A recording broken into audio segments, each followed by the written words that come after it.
stage next is my man Ryan Gibson. He's an inspirational speaker. He's a cancer survivor with a prosthetic eye. He actually has a cool one. I was actually looking at it just now. He enjoys speaking to the public about accepting physical flaws and embracing disability. Ryan speaks for those that aren't strong enough, vocal enough, or don't have the platform to speak out against the people looking down upon them. You can follow Ryan Gibson on Facebook and Instagram. This is what it's all about, people. We come together, we talk, we show love to each other, and this guy inspires those who have disabilities, all right? So welcome to the stage, my man Ryan Gibson.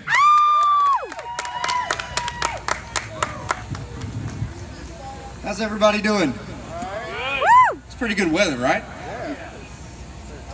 Well, I'd like to thank Queen City Unity. Actually, kind of would like to thank whoever you support that came up with the weather. I don't want to offend anyone, but whoever came up with the good weather, good job. Basically, the thing, we'll just start out with who I am, because a lot of y'all may not know.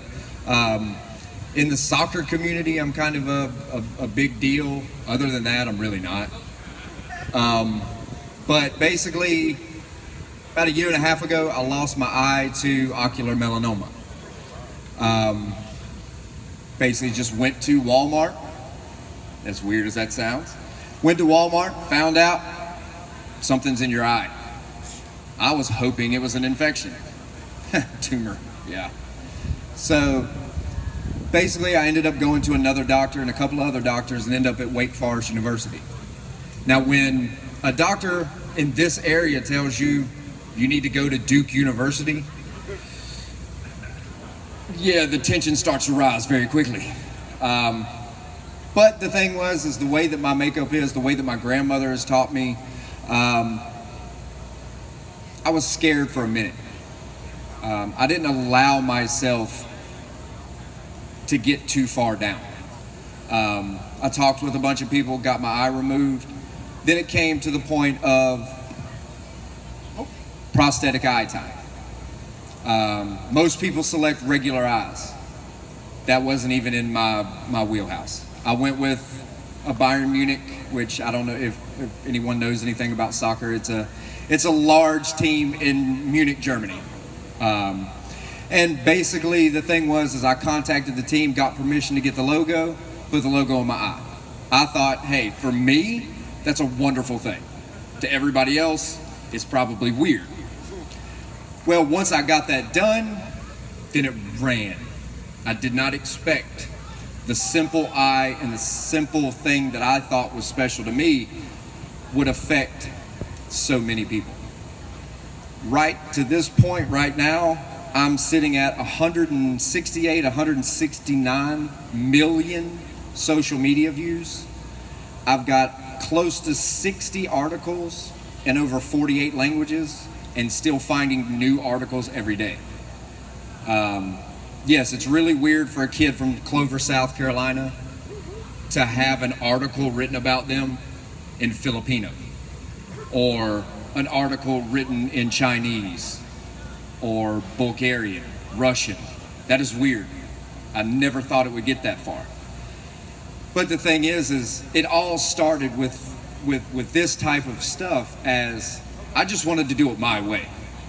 I told my parents when I found out that I had cancer, hey, you've got a weekend to deal with it, and then it's over.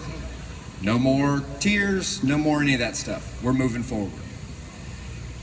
And that's the way that I've approached it the whole time. And what ended up happening was, as I got on Instagram and I got on social media, more and more people started seeing my story and stuff along those lines. And it got to the point of, it climbed out of just helping ocular melanoma people.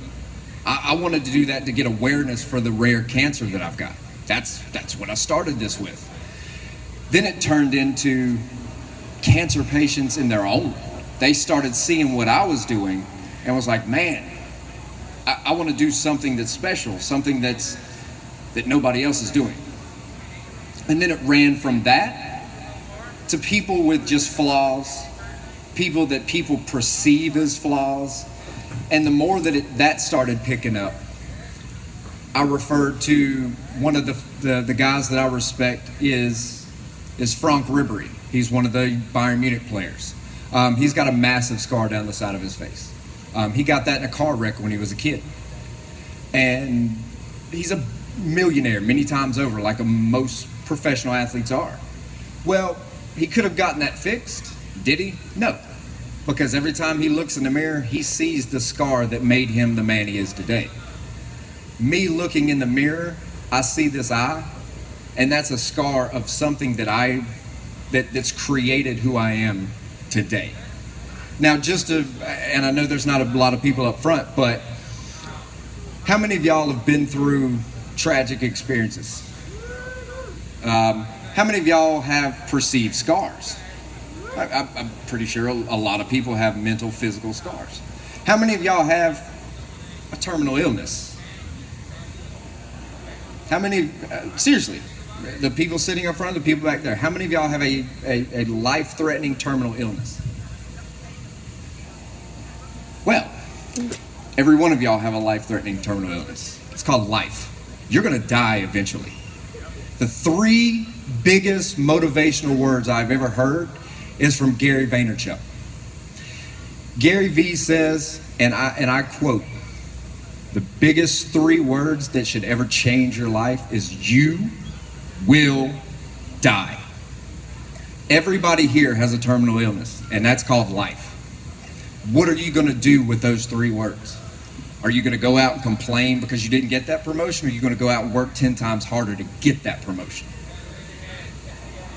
But basically the thing is when you're just going to have to take those 3 words. If anything that I leave you with today is those 3 motivational words, is you will die. What are you going to do with that? What are you going to do tomorrow? A lot of people can sit here today and be motivated and be inspired and go out tomorrow and just go right back in the gutter. Today needs to be what drives you forward on. So just think of those 3 words. You will die. Where are you going to go tomorrow? Thank you.